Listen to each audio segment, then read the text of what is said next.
안녕하세요. 김원준입니다. 다음 주 드디어 올림픽이 개막합니다. 올림픽 최대 이슈 중 하나가 단일팀 문제였죠. 관련해 보수는 프레임 하나를 만들어냈습니다.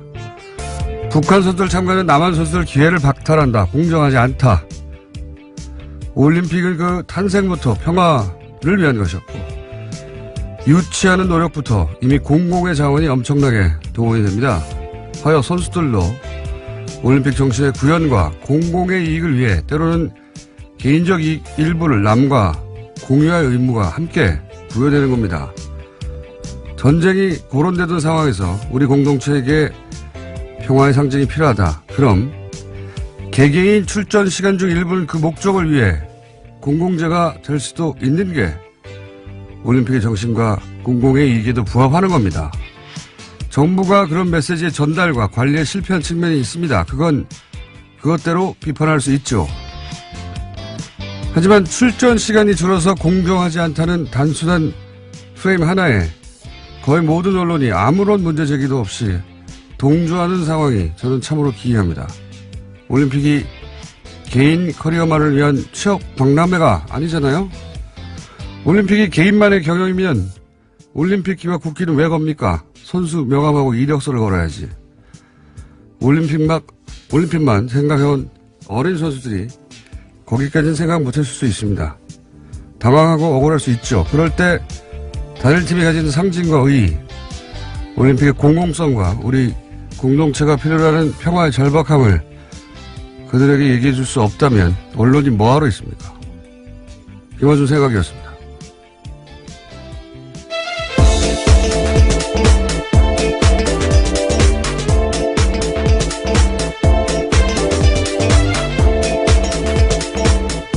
시사인의 김은지입니다. 네. 이 이슈는 원래 정부가 메시지 관리에 실패한 게 맞아요. 네. 그에 대해서 정부 관계자들이 사과를 하기도 했습니다. 네. 당황했다고 봅니다. 왜냐하면은 단일팀이 이렇게 문제가 된 적이 없기 때문에 준비가 안 됐어요. 메시지 전달과 관리에. 그리고 또 그만큼 보수가 초장부터 아주 잘 치고 들어온 프레임이고. 그래서 정부가 수습할 문제라고 생각해서 제가 가만히 있었는데 또 시간이 지나면 이 단일팀의 불공정 프레임 이거 자체도 문제가 있다. 반쪽짜리 프레임이다. 이렇게 얘기할 줄 알았는데 이슈가 다 끝났는데 그런 얘기가 없어서 제가 이제서야 한마디 하는데 고생한 개개인의 기회를 제한하면 안 된다. 맞아요. 그 중요한 가치인데 그게 유일한 가치는 아니에요. 올림픽은 개인의 기회 실현 이외에도 공공의 가치를 구현할 의무가 선수들에게도 있는 겁니다. 예. 올림픽이 선수 개개인에게 배타적으로 독점할 수 있는 기회가 아니에요. 조금만 생각해보면 당연한 건데, 초장부터 여론이 확 쏠리니까, 무서워서 그런 건지, 비겁해서 그런 건지, 언론이 그런 말을 안 해서 한마디 하고요. 더 웃긴 거는 이런 포인트예요. 보수가 갑자기 개인의 권리가 가장 중요하다는 거예요. 예. 그럼 노조 지지해야지, 보수가. 노조 포함하면 맨날 뭐 국가 경제를 생각하라고 그러다가 갑자기 올림픽에서만 개인 권리가 가장 중요하게 되는 겁니다. 이게 앞뒤가 안 맞는 거예요. 그 프레임에 이따시만한 허점이 있는데 그냥 언론들이 넘어가 주니까 실망입니다. 저는. 자, 첫 번째 뉴스가 뭡니까? 네, 세월호 특별조사의 업무를 방해한 혐의를 받고 있는 박근혜 정부의 해양수산부 장차관이 구속됐습니다. 김영석 전 장관과 윤학배 전 차관에 대한 구속영장이 어제 발부된 건데요. 이들의 구속영장을 심사한 서울 동부지법 양철한 부장판사는 발부 사유를 다음과 같이 밝혔습니다. 범죄 혐의가 소명되고 도망의 우려 및 증거인멸의 우려가 있다라는 겁니다. 세월호 특조위 방해 관련해서 장관이 구속됐습니다. 하도 뉴스가 많아서 이제 구속에 있는데 드디어 세월호 진실규명을 하는 것을 조직적으로 방해한 행위가 이제 구체적으로 밝혀질 시점이 됐습니다. 예. 이렇게 조직적이고 구체적으로 방해를 하려면 기본적으로 상시 사찰이 있어야 되는 겁니다. 상식적으로. 그래야 미리 막죠. 당연하게. 그러면 누가 합니까? 이걸 국정원이 하는 겁니다. 통상적으로는 도청하고 미행하고 뭘 하는지 어떤 회의를 하는지 그 안 알려주거든요. 특조위에서. 그걸 어떻게 알아요? 그 공관을 도청하거나 사람들의 통화를 도청하거나 사람들을 미행하거나 기본적인 사찰이 없으면 그러니까 사건이 터지고 나서는 막기가 어렵잖아요. 이미 언론을 타면 미리 알아야 되거든요. 자, 그러면은 이제 특조위의 기밀을 어떻게 수집했는가 또는 뭐 그와 같은 내용도 나왔습니다. 박근혜 대통령의 7시간 행적을 조사한 특조위에 대해서 어떻게 대응할지에 대해서 문건이 나온 건데요. 2015년 11월 달에 특조위가 세월호 참사 당일에 박근혜 전 대통령의 7시간 행적 조사하기로 했습니다. 그 당시에 강하게 반발하면서 새누리당 추천위원 4명이 나갔는데요. 그에 대한 내용들이 똑같이 문건에 쓰여 있습니다. 당시에 치밀한 보안이 요구되어서 특조위 상임위원조차도 내용들을 몰랐었는데 이에 대해서는 비공개 일정과 내용, 행적조사 안건이 언제 어떻게 의결될지도 다 쓰여 있었다라고 합니다. 그거 다 이제 밝혀야 되고, 이거 어떻게 합니까? 당연히. 여기서 국정원은 왜 기여했고, 정부는 왜 재난의 진실을 파헤치는데, 이렇게까지 방해를 했는가. 이제 거기서부터 다시 시작해야 되는 거죠. 자. 네, 박근혜 정부의 청와대가 어떻게 개입됐는지 좀 구체적으로 나오고 있는데요. 안종범 수석에게는 특조위 7시간 조사 막으라면서 해수부를 적극 하라고 5자리나 시켰다라고 하고요.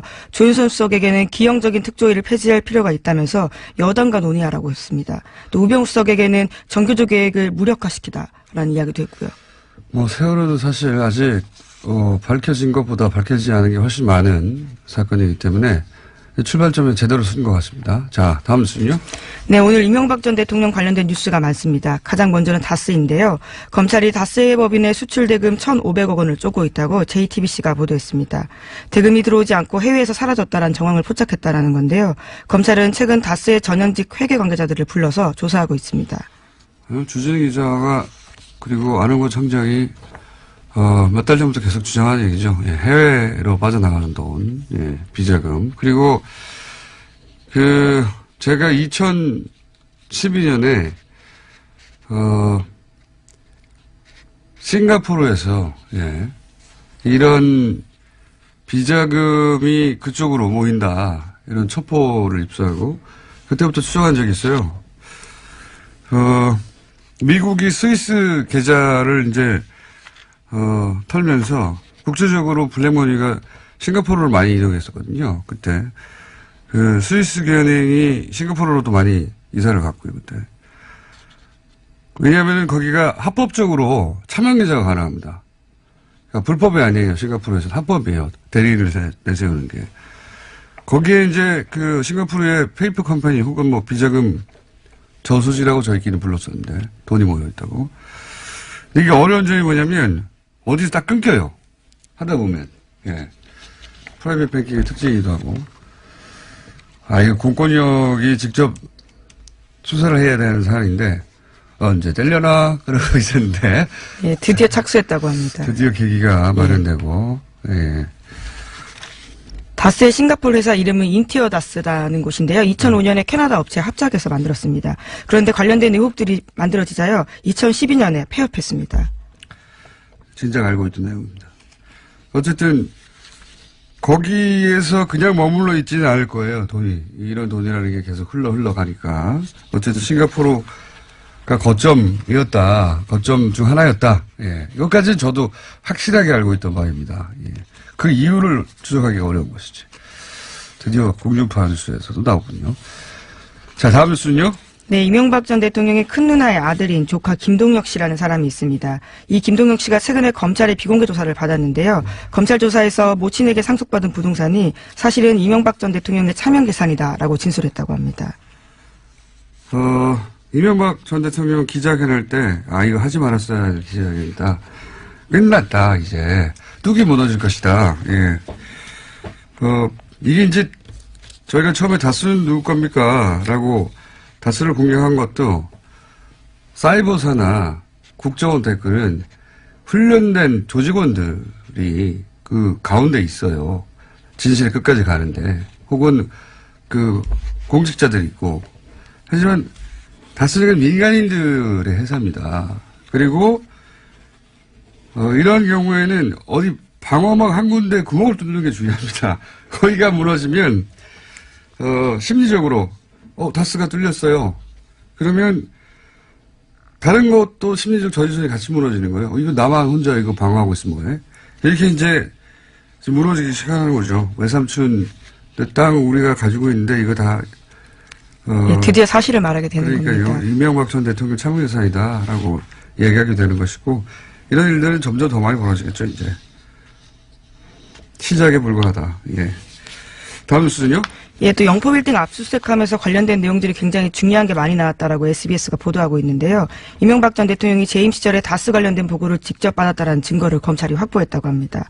검찰 관계자에 따르면 이명박 전 대통령 쪽에 급소를 찔렀다라고 할 정도로 스모킹 건이라고 하는데요. 아직 구체적인 내용이 나오진 않았습니다.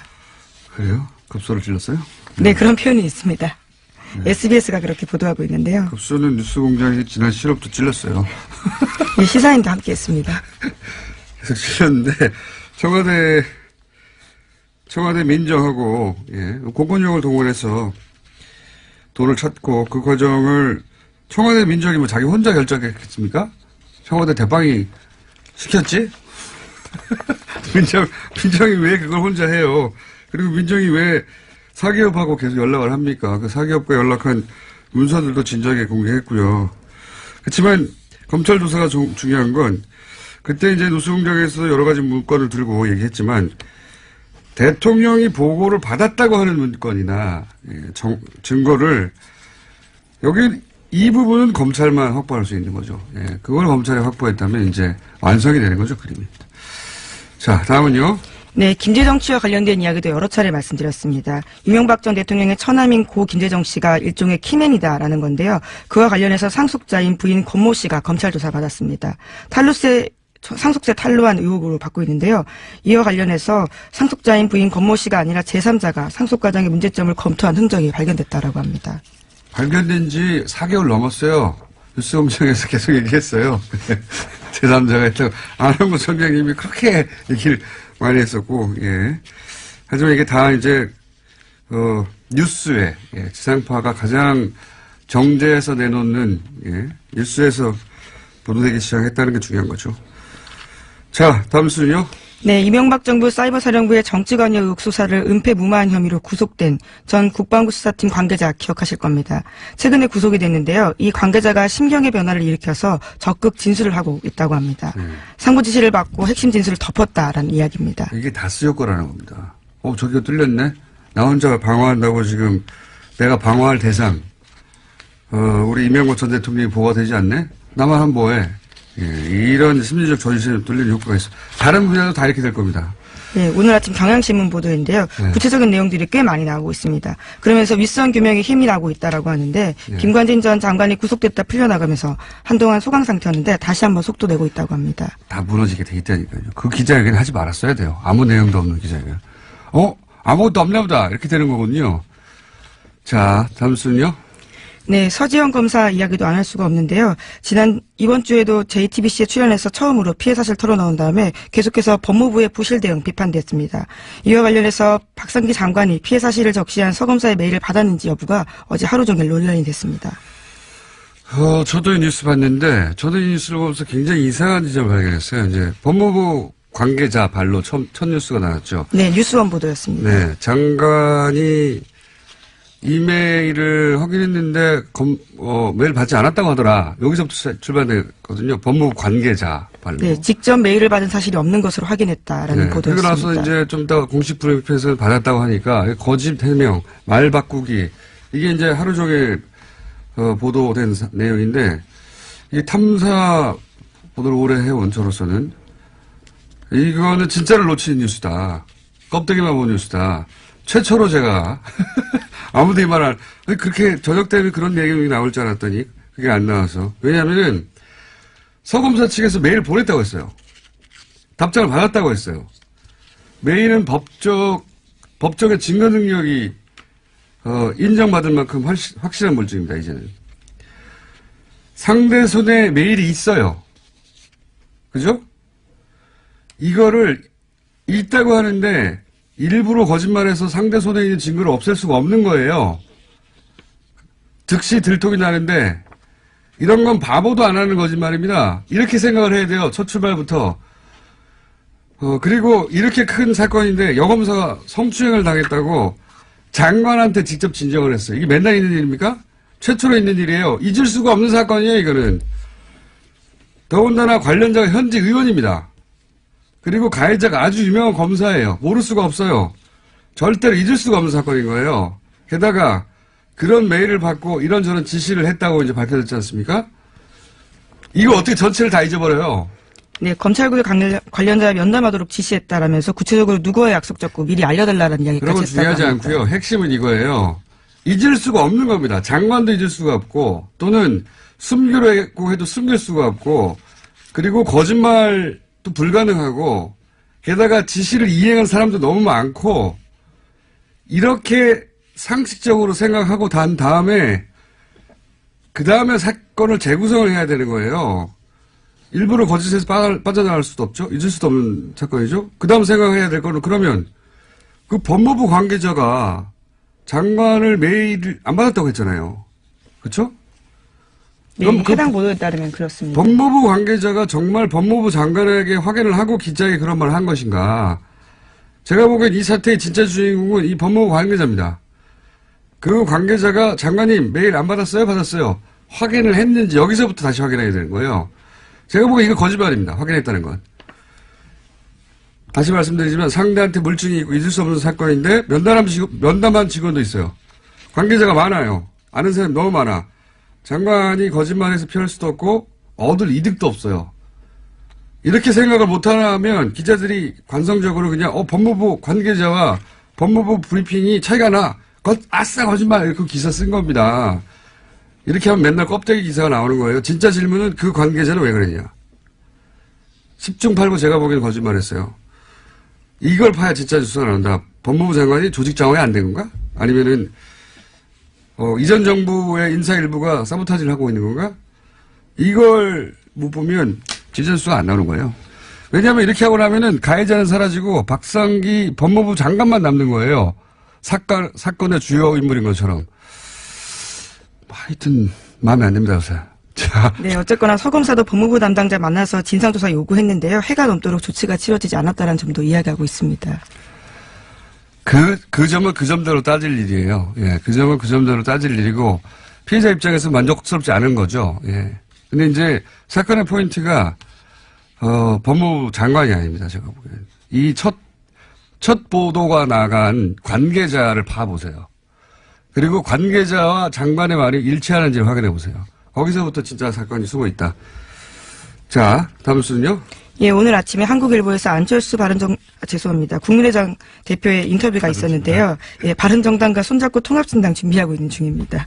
이에 대해서 지방선거 이야기가 좀 나왔었는데 6.13 지방선거나 재보궐선거 출마 등 모든 가능성이 열려있다라는 이야기를 했습니다. 그렇군요. 안철수 대표 관련 통합 관련 뉴스가 많이 나오는데 이거 이제 한 번만 더 코멘트를 하자면 전당대회 안 하는 거를 가지고 여러 기사에서 우회로를 찾는다, 우회한다. 어떤 기사는 산에 길을 내고 물에 다리를 놓는다, 막 이런 표현을 하던데 정치권이 앞뒤 안 맞게 행동하거나 유불리에 따라서 말을 바꾸거나 기준을 바꾸거나 그 여야 모두 있는 거거든요. 그리고 또 출입 처면은 또 막 공격하기도 그렇잖아요. 그래서 적당히 덮어주기도 하죠. 근데 이건 예를 들어서 이 우회로다, 전당대회 안 한 거. 우회한다. 산에 길을 내고 물에 다리를 넣는다. 이건 너무 만져주는, 이거 애모예요. 이렇게 표현하면. 이렇게 하면 안 되는 겁니다. 표현이 너무 선정적인 것 같은데요. 너무 깜짝 놀랐습니다. 적당히 해야죠, 적당히. 보세요. 합당은 전당대회에서 결정한다. 오늘 열받네요. 당원이 그래요? 근데 안철수 대표 측이 장악한 중앙위가 당원을 개정해요. 전당대회 안 하고 그냥 당원 투표를 한다고. 그러면서 뭐라고 하냐면 당원을 개정하면 즉시 효력이 발생하고 다음 전당대회에서 추인을 하면 된다. 이렇게 말해요. 추인을 안 했는데 어떻게 효력이 즉시 발생합니까? 논리적으로 말이 안 되죠. 그리고 이미 합당이 됐는데 국민의당의 전당대회는 이제 영원히 할 수가 없는데 어디서 추인합니까? 어디서? 추인할 데가 없어. 앞뒤가 안 맞아, 이건. 논리적으로 하나도 말이 안 되는데 무슨 우회로예요. 이거는 강목 들고 용팔이 전당대회를 했는데 정면 돌파다. 이렇게 말해주는 것과 마찬가지인 겁니다. 적당히 좀 해야지. 민망해요, 진짜. 뭐 우회로예요, 이게. 아유, 바보같이 정말. 자, 어제 블랙하우스에서 여기까지 하고 끝내죠. 공중파에서 최초로 포털에서 매크로가 가능하다. 기술적으로 가능하다. 이걸 시연했는데, 당연히 네이버에서는 검색어에 등장하지 않았고, 공중파에서 네이버, 매크로 가능해. 신기하거든요. 검색해 봐야 돼요. 등장하지 않았고, 당연히 예상한 바입니다만. 그러면 안 됩니다. 네이버. 이 또한 지나가리라. 그렇지 않습니다. 예. 블랙하우스 한번 검색해 보시고, 다른 건 몰라도, 그건 보셔야 됩니다. 매크로가 가능하다는 거. 오늘 뉴스도 많고 할 말도 많았네요. 네. 답답한 하루였습니다. 자, 지금까지 김은지였습니다. 감사합니다. 네. 참. 네. 바로 끝내면 안 되는군요. 미니가 하나 준비되어 있습니다. 정세현 전 통일부 장관님 전화 연결됐습니다. 죄송합니다. 갈칠한 장관님. 안녕하세요. 예, 안녕하세요. 근데 왜 그렇게 화를 내요, 아침부터? 뉴스를 읽다 보니 갑자기 띵 해가지고요. 그게 됐지. 됐어요. 네. 일리 있어요. 장관님도 갑자기 훅 가실 때 있잖아요. 네. 네, 그래요. 갑자기 저희 연결드린 것은 이제 뭐 올림픽 내내 중간중간 연결드리겠다고 했는데 저희가 하루 이틀 놓쳤는데 열병식 관련한 뉴스도 있고 그리고 뭐 금강산 안 가는 뉴스도 있는데 우선 북한이 금강산에서 행사 안 하겠다고 갑자기 나온 이유는 뭐라고 보십니까? 여러 가지 이유 있다고 생각해요. 일석 한 3조 정도. 일석 3조. 하는 생각인데. 예. 첫째는 남쪽에서 그 금강산 문화행사를 비롯해서 예. 남북이 이렇게 뭐 공동원하고 공연하고 하는 걸 가지고 무슨 북한의 체제 선전이니 네. 또는 뭐 한미동맹을 이간시키려고 하는 거니 하는 식의 보도들을 일부 언론에서 하지 않았습니까? 많이 했죠. 그다음에 예. 또, 그다음에 또 2월 8일 날 하게 돼 있는, 건군절 행사, 70주년 건군절 70주년 행사도 그것도 무슨 올림픽에 오기로 해놓고 그 전날 하는 법이 어딨냐. 이게 완전히 그 위장평화 공세다 내지는 갈라치기다 뭐 이런 비난을 하는 데 대해서, 불쾌감을 표시하면서 첫째, 두 번째는 대내적으로 그 남북한 공동 문화 행사를 하는데 우리 사람들만 가서 관중석에 앉아 있을 수는 없잖아요. 네. 북한 주민들도 데려와야 되거든요. 근데 그 금강산 근처에 있는 사람들 데려오는 것도 간단치가 않고 왜냐하면 굉장히 못 사는 동네입니다. 네. 그러니까 다 어떻게 보면은 옷도 헤입히고 등등 아니면은 평양에서 데려와야 돼요. 원산이나. 그 교통 문제도 간단치가 않아요. 북한의 지금 현재 형편으로는. 특히, 기름은 뭐, 하나도 못 들어가게 하면서 자동차 움직이는 것이 쉽지 않고, 동원이 어렵죠. 그 다음에 세 번째는, 이제 북쪽 공연도 하지만, 네. 우리 쪽에서 가서 공연할 거 아니에요? 네. 우리 쪽에서 가서 공연하는 거에 대해서 북쪽이 좀 부담을 느낄 겁니다. 무슨 얘기냐면, 지난번에 그 블랙하우스 때 잠깐 보였던 그 베이비복스 평양 공연. 네. 그 베이비복스의 평양공 같은 걸 보고 북한 사람들이 느낄 문화적 충격. 예. 그리고 그것이 체제에 미치는 영향, 이런 거 생각하면은 이게 득될 것이 없다. 핑계 없냐? 이번에 남쪽에서 뭐 여러 가지 비난하는 거에 대해서 그 핑계 대고 이거 이제 차라리 안 하는 게 낫겠다 하는 결정을 하지 않았나. 복합적인 원인이 있다는 거죠. 그렇군요. 예. 여러 가지 사정상 이거는 안 하는 게 낫겠다고 이제 종합적으로 북한이 판단했을 것이다.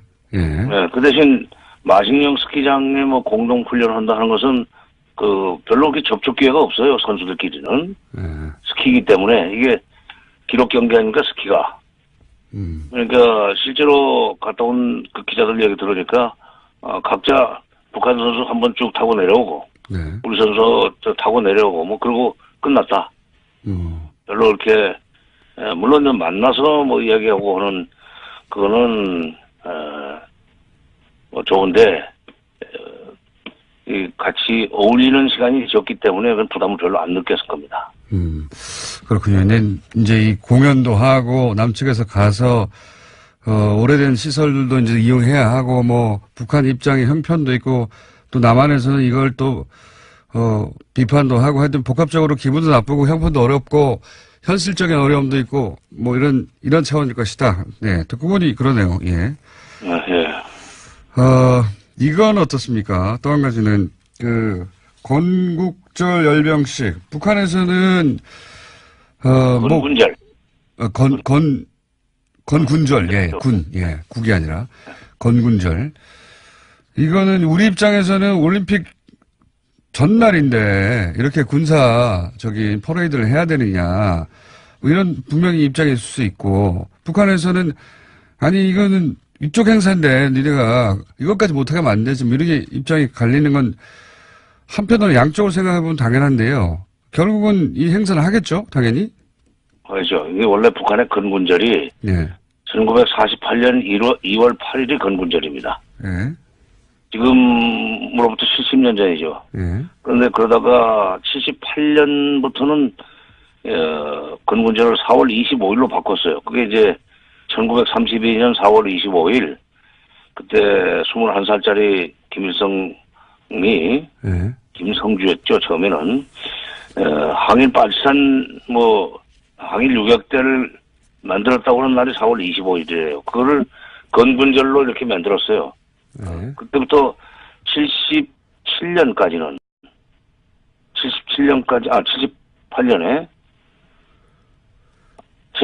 4월 25일 건군절로 만들어가지고 2014년까지는 4월 25일을 건군절로 치고 행사를 했었습니다. 열병식 할 일 있으면 열병식 하고 실내 행사 할 일 있으면 실내 행사. 근데 열병식까지 하는 것은 되게 꺾어지는 해예요. 10년, 5년, 20년 이럴 때. 그러다가 다시 그러니까 15년부터는 김정은 시대죠. 김정은 시대에 와서 다시 건군절을 2월 8일로 되돌려놨어요. 그리고 지금 이번에 금년이 처음으로 맞는 꺾어지는 해입니다. 70주년. 금년 신년사에서 9월 9일이 정권 수립 기념일인데 그게 70주년이라는 얘기부터 하면서 그걸 대대적으로 하자. 그리고 그걸 잔치로 만들자. 그리고 남쪽에서 마침 평창 올림픽도 있으니까 그것도 우리가 참가하는 식으로 해서 그것도 좀 축하해주자 하는 얘기를 신년사에서 했었습니다. 그러니까 이게 2월 8일이었다가 4월 25일로 됐다가 2015년부터 2월 8일로 다시 되돌아간 건데 이게 이 김정은 시대에 와가지고 아버지 때, 그러니까 김정일 때, 그리고 김일성 때 성취하지 못했던 여러 가지 군사적 업적을 한 번에 이번에 보일러 주려고 할 거예요. 예를 들면 무기도 들고 나올 거고 장거리 미사일 같은 것도. 이제 우리 옛날에 박정희 전두환 시절에 국군의 날 행사를 생각해 보면 열병식 하면은 탱크 무슨 미사일 끌고 나오고 공중에서는 비행기 날고 그러지 않았습니까? 그러니까 그런데 이제 우리 올림픽 전날 바로 하는 것이 하필이면 또 날짜가 공교롭게도 그렇게 됐습니다. 그건 우연히 그렇게 일치했죠. 우연히 그렇게 됐는데 거기는 건군절 70주년 행사기 때문에 이걸 작게 할 수가 없어요. 70년 전에 벌어진 일이라 바꿀 수가 없고 70년 전부터 벌어진 일이라 바꿀 수가 없고 그렇죠. 그쪽에서는 큰 잔치다. 그러니까 바꿀 수는 없겠네요. 옆집의 잔치에 이제 가기 전날 자기네 칠순 잔치하고 오는 셈인데 그건 뭐라고 그러겠어요. 그러니까 그리고 무기를 끌고 나올 거예요. ICBM도 나올 거고 여러 가지 위협적인 행사를 할 텐데 그게 밖으로 그러니까 우리가 볼 때는 미국이나 우리가 볼 때는 위협적이 될 수 있지만 그쪽으로 봐서는 이거 우리가 이렇게까지 만들었다는 자랑스러운 일종의 이 전시 행사인데 그 대내 통치 차원에서 하는 걸로 봐야 됩니다. 김정은의 소위 장악력을 높이고 아버지 할아버지 못지않은 업적을 쌓았다고 하는 것을 과시하려고 하는 행사이기 때문에 그렇게 완전히 평창 올림픽에 재뿌리려고 한다 하는 것으로 이렇게 몰아붙여서는 안 되죠. 그럴 필요가 없어요. 알겠습니다. 각자 하고 오라고 해도 돼요. 저희는 7년 전에 결정됐지만 여기는 70년 전에 결정된 거라 바꾸서 그 잔치를 바꾸기 어렵다. 이렇게 이해하면 되겠습니다. 자, 오늘 여기까지 짚어보고요. 제가 보기엔 또 한 1, 2주 사이에 또 장관님을 모시고 간단하게 핵심을 체크해야 될 것 같습니다. 오늘 말씀 감사합니다. 예. 지금까지 정세현 전 통일부 장관이었습니다.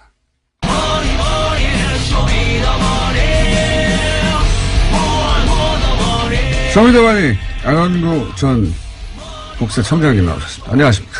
네, 안녕하십니까. 네. 다른 것 진행하기 전에 플란다스에게 많은 분들이 궁금해하실 것 같아가지고 제가 이제 양쪽을 다 만났습니다. 물론 한쪽은 여기 계시고 네.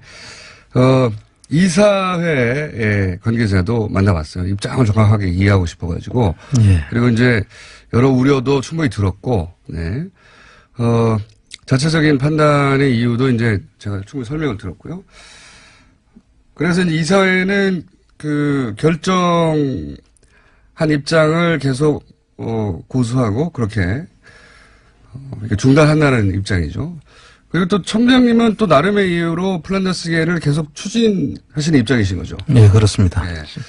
이 입장이 양쪽 다 확고하기 때문에 제가 이제 양쪽 다 만나서 그러면 입장을 확인한 만큼 양쪽의 입장을 존중하는 가운데 해법이 뭐가 있는가 열심히 찾고 있고 다음 주 정도면은 이렇게 양쪽의 입장을 존중하면서 해결할 수 있겠다고 하는 내용을 다음 주에는 제가 말씀드릴 수 있을 것 같습니다. 제가 중재자 이런 거 진짜 싫어하는데 어쩔 수 없어요. 저희가 방송에서 얘기를 했기 때문에 중재자는 지금 귀찮거든요. 근데 충분히 그 이사의 입장도 들었고 그래서 그랬구나 하고 또 청장님도 또 계속해서 왜 계속 추진해야 하는지 말씀하셨기 때문에 양쪽의 입장을 잘 존중하고 살리되 그러나 해법은 세상에 해법이 없는 경우는 없어요. 예, 해법을 잘 찾아서 다음 주에는 이 시간에 명쾌하게 알려드리도록 하겠습니다. 양쪽을 잘 살려서. 자, 그 얘기는 다음 주에 말씀드릴 수 있을 것 같고 최근에 국세청장이 다시 등장하고 막 뉴스에. 네, 그렇습니다. 반가우셨겠어요? 네. 감옥 갔다 오신 분으로.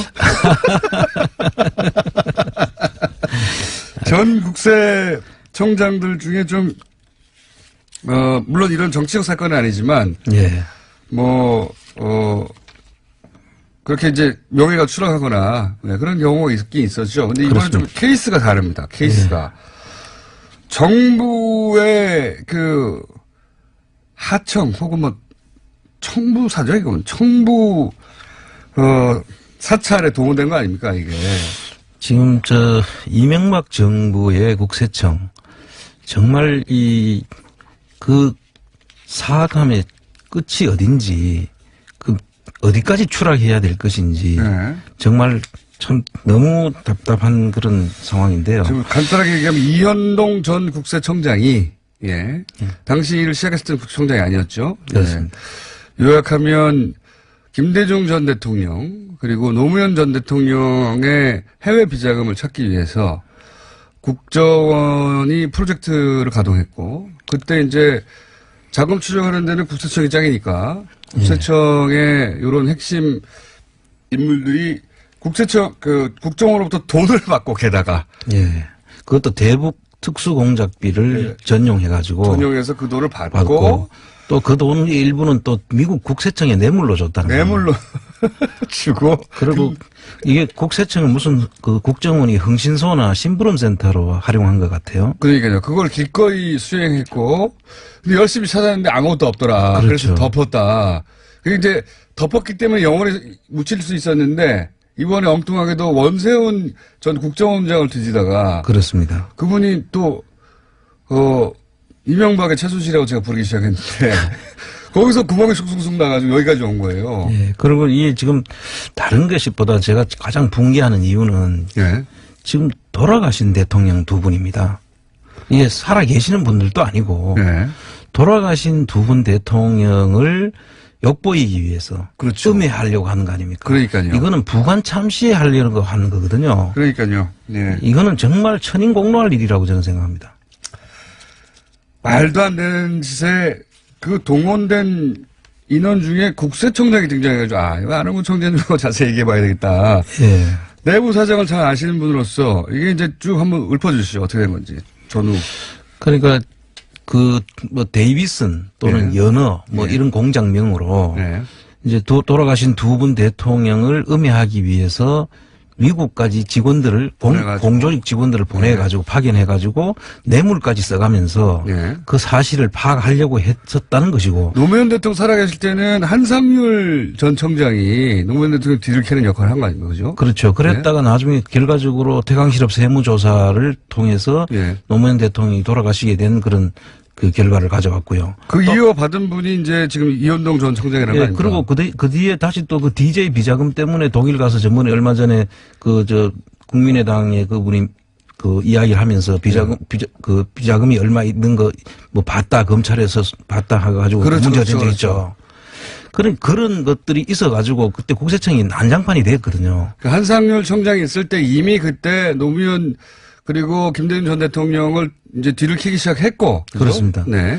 그래서 그게 문제가 돼가지고 한상률 씨가 미국으로 도망가고 뭐 도망갔죠. 도망갔습니다. 예, 그거 그렇게 완전히. 됐는데. 네, 도망갔는데 그 돈 어디서 났는지 추적해야 돼요. 예. 그 부분도 지금 남아있지만 네. 그 뒤에 이현동 씨가 이 사실을 다 알고 있는 사람이잖아요. 그렇죠. 어떻게 난리가 났는지. 예. 그래서 그거를 그대로 이어받아가지고 그것도 국정원하고 짝짝꿍이 돼가지고 지금 이런 일을 벌였다는 거 아닙니까? 그러니까 한상률 청장은 그게 드러나는 바람에 청장직을 내려놓고 어쩔 수 없이 미국으로 이게 도망입니다. 진짜로. 예. 예, 도망가서 당시 미국에서 비자 연장이 현지에서는 안 되는데도 불구하고 정부가 비자 연장까지 해주면서 네. 거기 도망가 있으라고 했거든요. 그러면 국세청에서는 야, 이거 정부 하청 그 서찰하다가 난리가 났다. 이렇게 다 알고 있는데도 불구하고 그 다음 청장이 또 이런 일을 한 거 아닙니까? 몰래. 그러니까요. 이게 있을 수 없는 일이죠. 그렇게 조직을 망가뜨려 놓고 또 이 일을 저질렀다는 것. 그리고 저는 이 혼자 개인이 한 일은 아닐 거라고 생각합니다. 예. 그 좀 이유를 설명해 주십시오. 이게 지금 미국까지 보내려고 하면 예. 미국 국세청하고 접촉하는 조직이 있었을 거 아닙니까? 예. 그럼 그 밑에서 이 일이 분명히 부정한 일이라 뇌물을 써가지고까지 하게 됐다면은 부정한 일인 줄 알고 이 일을 그렇군요. 했을 거예요. 청장이 돈 들고 가서 탁 주지는 않았잖아요. 가방 줄 수는 없죠. 예. 그럼 그 일을 수행했던 그 당시에 직원들이 아직도 남아 있는 거예요. 국세청에. 예, 그리고 한상률 당시에 그런 일들을 했는 사람들이 그대로 버젓이 계속 왔잖아요. 예. 근데 아직까지 있는 사람도 있을 거라고 저는 생각을 합니다. 그렇죠. 일이 이전에 밝혀져 가지고 누구누구가 뭐 법적 처벌을 받았다. 그런 적이 한 번도 한 번도 없습니다. 없었죠. 예. 그리고 국세청 개혁 TF에서 뭐 한다고 했는데 한 번도 이 부분에 대해서 인적 청산 부분을 한 번도 이야기한 적이 없고. 국세청 내부에서는 다 알 텐데 대충 고위직들은 그죠. 너무 잘 알고 있죠. 그 당사자일 수도 있어요. 아, 그렇군요. 국세청을 개혁한다고 하는 팀 중에 그 당사자가 들어가 있을 수도 있다. 그렇습니다. 그래서 그러네요. 아찔. 그러네요. 근데 보통 보면은 그런 일을 은밀하게 한 사람들은 대부분 승승장구를 하거든요. 이현동 총장도 결국 청장이 된 거 아닙니까? 그렇습니다. 예.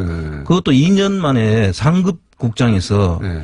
2년 만에 청장까지. 이제 어려운 일입니까? 아유, 불가능한 일이죠, 보통은.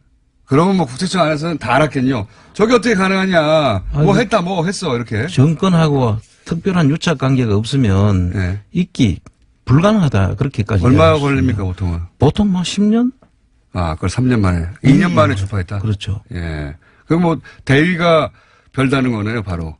뭐 그런, 뭐 대위까지보다는 하여튼 뭐 거의 소령 정도 됩니까, 그럼? 소령이 별다는 겁니까? 바로 중간 건너지고? 정확하게 말하면 뭐 이제 한 대령쯤에서 예. 바로 이제 대장이 되는. 아, 대령에서 대장이 되는. 네, 그런. 그거나요. 저는 별 하나 얘기했는데. 어쨌든 그 정도로 점프한 것이다, 한꺼번에. 그렇죠. 네. 2년 만에. 네. 아, 그러면 국세청 내부에서는 뭐 파다했겠군요, 소문이. 아마 다 짐작하는 사람들은 다 짐작하고 있었다. 그게 뭔지는 모르겠으나 정권에 뭔가 엄청난 충성을 해가지고 좀 잘 보여서 저렇게 되는 거라는 걸 다들 알았겠군요. 그 이제 보직 경로를 이렇게 보면 지금 누가 어떤 경로를 통해서 그 자리까지 갔는지는 쭉 보직 경로를 보면 네. 대충 알 수가 있거든요. 네. 그 대부분 보면 이제 청와대를 갔다가 예. 그 정권 초기에 청와대를 들어갔다가 나오면서 예. 점프를 크게 하죠. 예. 그러고 난 뒤에는 초고속도로를 달리는 겁니다. 그렇군요. 그래서 뭐 그 상상도 못하는 그런 자리를 계속 점프를 해서 결과적으로는 국세청장까지 가죠. 그런 사람들은 대부분들이 그 보직 경로를 보면 지금도 그 보직 경로를 따라가 보면 그런 사람들이 다 드러납니다. 정상적인 절차를 밟아서 가지 않은 분들은 뭔가 있다. 뭔가 정부가 하청한 특별한 사항들을 몰래 실행했을 수 있다. 이렇게 보면 되는 거죠. 그렇게 짐작이 됩니다. 그렇군요. 이원동 전 청장, 예. 이제 뭐 사법 처리를 받겠죠. 돈 받는 것도 드러났고, 뇌물 미국에 준 것도 드러났고, 그리고 이제 한 일도 일부 드러난 거 아니겠습니까? 이게 단지는 모르겠어요, 근데. 그런데 이제 저도 확실히 확인은 못했지만 전번에 그 김재정 씨 네. 죽고 난 뒤에 상속세 부분하고 네. 몰락받은 과정에서 이 당시에 뭔가 국세청의 도움이 있지 않고는 힘든다고 그랬었죠. 그 말씀하셨죠. 네. 예. 그때 뭐 구체적으로 이야기를 할 수가 없어서 예. 아직 그 구체적인 이야기는 안 했는데 이게 그러한 관계가 없으면 예. 있기 어려운 신고 내용과 물납 과정이 있었거든요. 아하. 그때 국세청에 누군가가 그 일에도 동원되거나 관여했을 수 있다. 그렇죠. 그때 당시에 저희들이 그 확인한 문건들이 있지 않습니까? 예. 그 문건 속에 제가 눈에 익은 문건들이 좀 있었거든요. 아, 이건 국세청 쪽에서 작성한 것 같은데? 국세청 쪽에서 작성을 했거나 아니면 국세청 쪽에서 컨설팅. 도움이 없으면 네. 도저히 알 수 없는 그런 내용들이 거기에 포함되어 있었기 때문에 제가 그때 그런 의심을 했었죠. 그때는 직접 말씀을 안 하셨지만, 이거 내가 거기 평생 계셨으니까, 이거 우리 쪽 사람이 관여한 것 같은데, 이렇게. 그럼요. 그 내용 속에는 그 짐작할 수 있는 그런 대목들이 많이 있었습니다. 그 당시에. 청장님 눈에만 보이는. 그러니까 이제 요거는 지금 이제 국세청의 이제 전 청장이 어떻게 정부의 하청을 받고 이전 대통령들을 몰래 사찰하다가 실패했는가 돈까지 받고 개인적으로 삭복하고 그런 내용인데 요것만 있었을 건 아니다. 아마도 이 정부 이명박 정부 시절에 상속 관련해가지고 뭐 처리해준다거나 혹은 뭐 컨설팅을 해준다거나 혹은 직접 관여한다든가 하는데 국세청 관계자가 아니면 할 수 없는 일들이 있어 보이더라 이거지 않습니까? 그렇습니다. 그래서 이 지금 국세청 문제는 앞으로 또 다른 어떤 문제도 또 있을 수 있다. 저는 그렇게 일시하게 불과할 수도 있다. 예, 뭐 충분히 더 나올 수도 있다. 국세청의 최근 분위기는 혹시 모르십니까? 최근에 이제 물론 감옥 갔다 오셨지만 국세청의 전 후배라든가 그런 분들이 여차저차하면서 제가 사실 이제 그 국세청 직원 대다수의 직원들은 정말 성실하고 정말 훌륭한 직원들이에요. 대부분의 조직이 예, 그래요. 그런데 이제 정부 조직이. 이런 어떤 정치적인 어떤 그 이유나 정치적인 목적을 가지고 움직이는 일부 간부들 극소수죠. 예, 항상. 그 사람들이 이제 문제였고요. 또 근데 그 사람들이 다 그 정권의 그 비호하에 자꾸 이제 하니까 전체 국세청이 매도되는 거는 정말로 저는 경계해야 된다고 생각하고요. 우리 정말 훌륭한 직원들이거든요. 대부분은. 근데 그분들이 이런 일로 그 사회적 지탄을 받아서는 안 된다. 아주 특정한 사람을 꼭꼭 집어서 우리가 문제를 이야기해야지 아주 성실한 사람들은 절대 이게 그냥 같은 그 범주에 넣어서 이걸 다루면 안 된다. 저는 그렇게 생각합니다. 그거는 충분히 알겠고. 그러면 그 극소수에 해당되는 여전히 조직에 남아있을 가능성이 높은 그 사람들을 다 이렇게 핀셋으로 탁탁탁 좀 집어내 줬으면 좋겠어요. 집어내 주는 거는 결국 검찰이 해야 될 일입니까? 저는 이제 본 그 자체에서 해주면 제일 좋은데 스스로 안 되잖아요, 원래. 그게 스스로 하기가 참 애매한 겁니다. 왜냐하면 대부분 그분들이 그 자리에 있을 테니까 같이 했으면. 요거 이제 앞으로 한번 계속 얘기해보죠. 국세청 어떻게 할 것인가. 오늘 여기까지 하겠습니다. 안원구 청장이었습니다. 감사합니다. 예, 감사합니다. 30년 전에는 하계올림픽을 주최했고 그리고 16년 전에는 월드컵을 저희가 개최를 했습니다. 그리고 이번에는 동계올림픽. 세계 3대 스포츠 제전을 모두 개최한 6번째 나라가 다음 주면 됩니다. 그래서 저희가 오늘 모셨습니다. 문체부 도종환 장관님을 직접 모셨습니다. 안녕하십니까? 네, 안녕하세요. 6번인지 아셨습니까? 5번째입니다. 틀렸네, 내가. 세다 보니까 6번째 같은데. 러시아가 되는 거 아닙니까? 또 저희가, 예. 5번째라고 얘기할 때는 세계 육상선수권 대회 같이 큰 대회까지를 포함해서 예. 이런 빅 이벤트를 다 치른 나라는 5나라밖에 없다. 이게 저희의 왜요? 늘 주장입니다. 그럼 6번째, 5번째 팩트 체크를 이미 다 하셨다는 거죠? 네. 그럼 제가 틀린 걸로 하겠습니다. 모르실 줄 알았는데. 장관님은 이제 다른 얘기 하기 전에 국회의원 비례하실 때 네. 예, 재선도 안 나간다고 하셨잖아요. 예. 근데 무려 장관식이나 계속 하시고 욕심쟁이 아닙니까? 네, 그렇게 뭐 말씀하셔도 할 수 없고요. 제 앞에 어떤 운명이 기다리고 있을지 저는 잘 모르겠다라는 말씀을 드린 적이 있는데 자꾸 사회적 역할 같은 것들이 저에게 이제 주어져서 할 수 저로서는 이제 굉장히 큰 부담을 안고 이런 일들을 하고 있습니다. 재선 국회의원도 할 수 없이 하시더라고요. 장관도 할 수 없이. 네. 나는 하기 싫은데 시대가 나를 원하니까 할 수 없이. 예. 욕심쟁이. 네. 자, 요 얘기는 여기까지만 하고 마음고생을 좀 하셨죠. 예. 그렇습니다. 예, 문체 주관해야 하는데 우선 뭐 단일팀이라든가 한반도기라든가 이렇게 갑자기 이슈가 돼서 예, 정부가 집중적으로 질타를 받을지 모르셨죠. 그렇습니다. 몰랐습니다. 예. 그 얘기부터 한번 해보죠, 이제. 이 단일팀은 이제 우리가 자체적으로 결정할 수가 없고, IOC가. 그렇죠. 예. 승인을 해줘야 되는데. 네. 스위스 로잔의 이 승인 과정에 직접 참여하셨죠? 네네. 예. 일단 그게 제대로 잘 안 알려진 것 같은데, 그 내용을 좀 자세히 설명해 주십시오. 어떤 과정을 거쳐서 됐어요? 우선 단일팀 관련해서는요, 네. 제안을 저희가 지난해 6월 무주 세계 태권도 선수권 대회가 열려서 북한 태권도 시범단, ITF 시범단이 무주에 왔을 때 장웅 IOC 위원이 왔어요. 그래서 장웅 IOC 위원에게 우리 이희범 평창 올림픽 조직위원장이 제안을 단일팀을 포함한 여러 가지 제안을 했고요. 예, 했고 또 IOC 위원장 토마스 바흐 위원장에게 또 똑같은 제안들을 했고 우리가 진작에 했군요. 네. 우리가 단일팀 협상에 나서겠다고 했더니 IOC 위원장이 창구를 단일화해달라. 우리가 나서겠다. 이래서 이제 북한의 참여 문제를 포함한 우리가 지금 여러 가지 마식령 스키장을 가보고 싶다. 서로 공동 훈련을 남북이 왔다 갔다 하면서 하자. 금강산에서 문화제를 하자. 예술단 내려와 달라. 그다음에 태권도 시범단 다시 내려와 달라. 응원단은 왔으면 좋겠다. 이런 제안을 포함해서 IOC에 이미 했었던 거고요. 그래서 단일팀 문제도 거기에 포함돼서 논의가 됐었는데 그 이후에 이제 여러 가지 핵실험, 정치 군사적 상황 때문에 논의가 묻혔다가 1월 1일 날 그렇죠.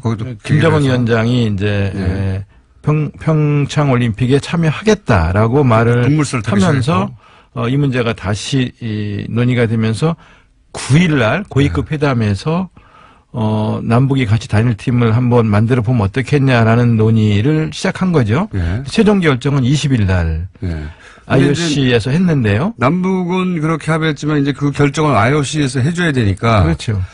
스위스 로잔에 가셨고 그때 그러면 회의 주제를 아예 IOC 위원장이 했습니까? IOC 위원장이 주재하는 거죠. 직접 위원장이 직접 주재하고 IOC의 집행위원들도 참여를 하는 남북이 같이 참여하는 남북 IOC 위원도 함께 참여하는 회의였는데요. 장관님도 가셨고. 네네. 북한의 체육부 장관도 왔었고요.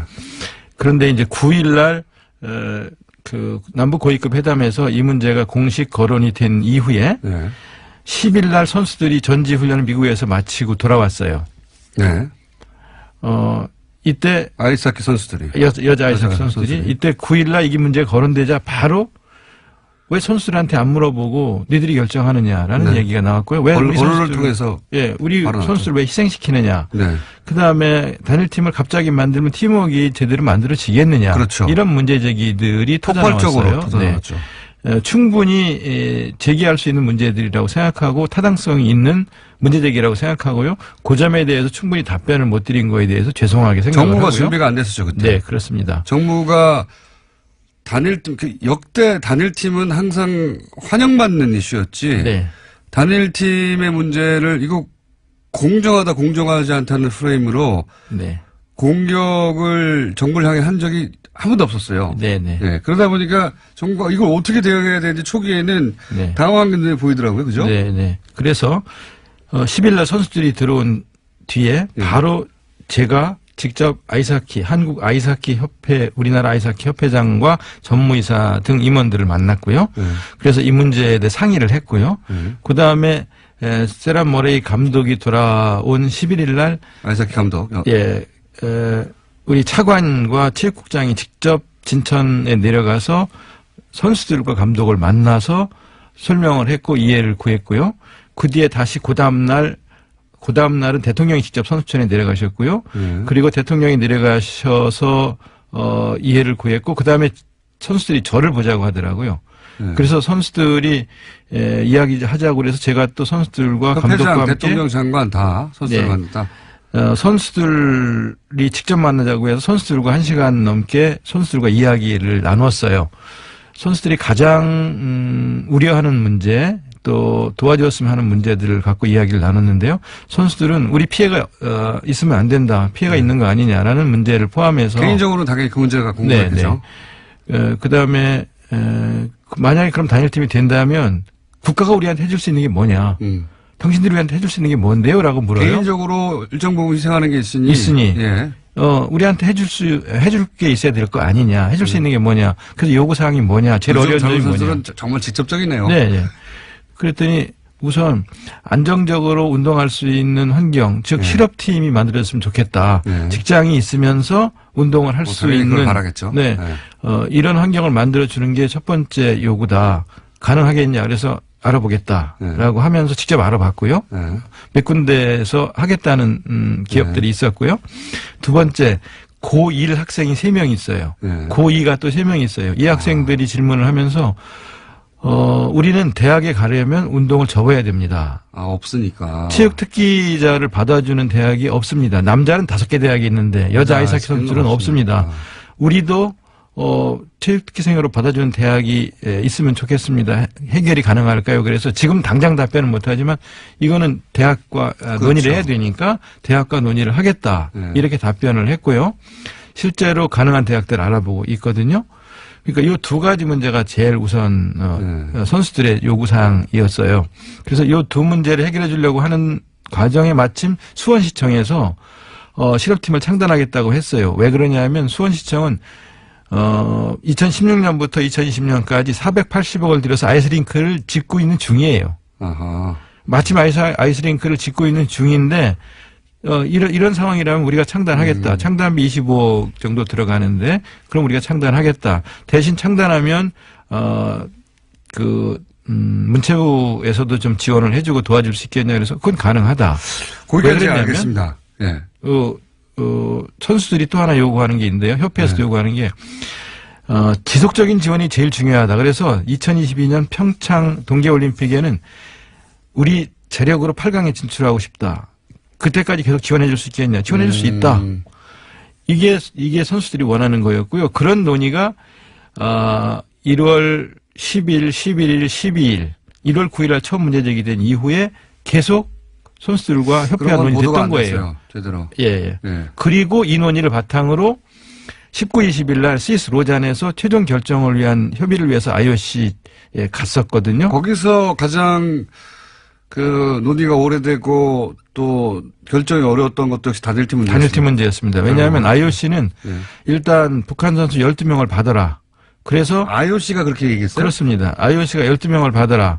그래서 35명으로 팀 엔트리를 우리가 북한의 요구사항 혹은 우리 요구사항을 IOC에 12명이라고 요구한 게 아니라 IOC가 12명을 받아라? IOC가 12명을 받아라. 그리고 처음 하는 내용이네요. 그리고 게임당 최소 5명 이상 출전하게 해야 한다. IOC의 요구입니다. 북한의 요구가 아니고 북한의 요구가 아니고 IOC 요구입니다. 그래서 왜 보도가 안 됐습니까, 제대로? IOC가 그렇게 요구해서 우리는 그렇게 받을 수 있는지를 우리 선수들에게 물어봐야 되겠다. 그래서 정회를 시켰어요, 제가.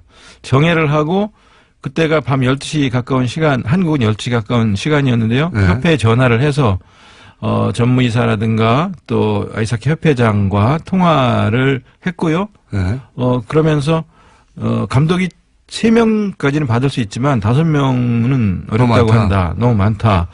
그래서 그러면 이 문제를 가지고 계속 이제 협상을 이거 시도하면서 완전 잘못 알려져 있는 거네요. 그러니까 우리 정부에서는 아이스하키 선수들의 요청을 받아서 3명까지라고 하고 IOC 요구했고 IOC는 아닌데 더 많이 받아라. 그럼요. 예. 5명을 받아라. 예, 예. 전체적으로는 북한이 12명을 받고 그러니까 이런 거 같네요. IOC에서는 이제 IOC가 단일팀을 계속 관심 있고 밀었던 것은 한반도에 이제 전쟁 위기가 있고 하는데 그렇습니다. 올림픽을 통해서 그 긴장이 완화되는 것이 굉장히 중요하고 올림픽의 역할이니까 네. 올림픽위원회에서는 그런 정도 효과를 내려면 당연히 숫자도 오고 생색만 내는 게 아니라 선수도 많이 출전해야 그런 효과가 있는 거 아니냐. 예. 그러니까 더 많이 출전시켜라. 예. 이렇게 한 거네요. 그것도 아주 강하게 요구했었어요. 이거가 어떻게 안 알려졌죠? 이거 문체부가 홍보를 못한 거 아닙니까? 네, 홍보를 못했고 또 공장장님이 우리를 불러주시지 않으셔서 이런 얘기를 할 수 있는 기회가 아니에요. 없었는데요. 그때 불렀는데 너무 바쁘셔가지고 안 오신 거예요. 그때 어디 가신 거면 여기로 오셨어야지 처음부터. 거기다 이제 다 끝난다고 오시면 뭐합니까 이렇게. 이제 조금 더 드릴 말씀은 뭐냐면요. 그렇게 강력하게 요구를 하는 바람에 정회를 해놓고 이거 완전히 예상 논의를 하다가 우리가 5명 요구했는데 IOC가 3명으로 줄여라 이게 아니네요. 아닙니다. 거기다가 워낙 IOC에서 세게 요구를 하기 때문에 정회를 하고 우리 선수 입장을 물어보았고 논의를 계속하고 문자를 주고받으면서 우리 아이스하키 협회에서는요 잠을 안 자고 새벽까지 계속 우리와 논의를 해가면서 기다리고 문자를 주고받으면서 했었고요. 연맹 이런 데서도 뭐 발언권 있지 않습니까? 국제 아이스하키 연맹에서는 어떻게 요구를 했냐면은요. 국제 아이스하키 연맹 르네 파젤 회장이 선수를 희생시키기 어려운 국내 사정이 있다면 북한 선수 5명을 더 포함해서 27명의 게임 엔트리를 주겠다는 것이 IIHF 국제 아이스하키 연맹의 공식 결정이다. 와, 다른 나라는 22명이 뛰고 우리는 27명이 뛰게 해주겠다. 예. 그게 가능하냐? 일본이나 스웨덴이나 스위스가 그게 동의하겠냐? 하겠냐? 그랬더니 다 동의받았다. 이런. 그렇게까지 제안하면서 북한 선수가 최소 5명 이상은 게임마다 참여를 해야 한다는 게. 보수 정당 욕먹어야 되는 겁니다, 그러면. 보수 매체하고. 결국은 국제사회, IOC 혹은 IIHF. 아이스하키 협회에서는 당연히 그 정도 의미가 있는데 왜 반대하냐고. 네. 하는데, 불공정 프레임에 딱 갇혀가지고 언론도 안 도와준 거네요. 예. 이런 망할. 네. 진짜 나쁘네요.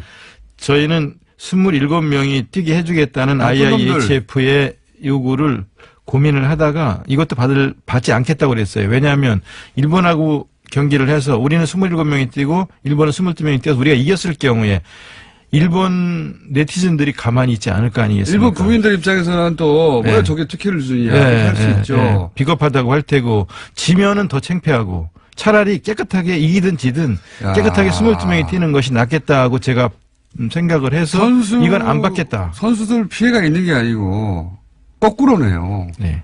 국제사회 IOC 이게 제대로 안 알려졌다는 게 이거 진짜 언론 직무유기입니다. 그리고 문체부에서 당장 뉴스공장에 나왔어야 하는데 판단 착오예요. 네. 그 얘기를 왜 이제 이게 알려집니까, 이게. 이거 말도 안 해요. 정말.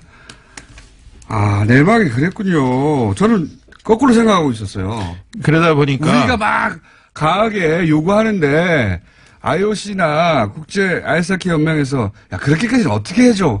이러지 않았을까? 막연히 추측했는데. 정반대였고요. 정반대였네요.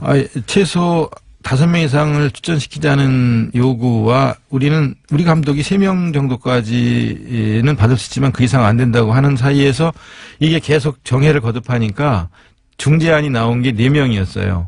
4명으로 그럼 하자라는 중재안이 나왔는데 전 그것도 안 된다고 그랬어요. 단일팀 못하는 한이 있어도 우리 의견을 지켜줘야 된다. 우리 선수와 감독들의 입장을 지켜주지 않으면 단일팀 못한다고 제가 버텼어요. 그래서 나중에 결국은 저희 안을 받아들이면서 최종 결정이 된 거죠.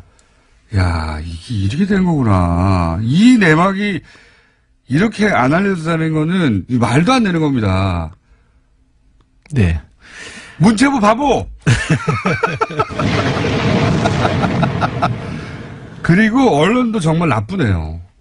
이 스토리는 그 자체로 사람들한테 네. 감동적인 면이 있어요. 국제사회가 한반도에서 평화를 위해서 이렇게 노력해준다. 이게 안 알려지고 그냥 선수들 시간 뺏어가지고 이게 불공정하지도 않은 이 포탈의 댓글 부대 진짜 잡아야 되겠어요. 그 선수들이 희생되는 걸 어떻게 할 거냐라는 문제 제기에 관련해서 이제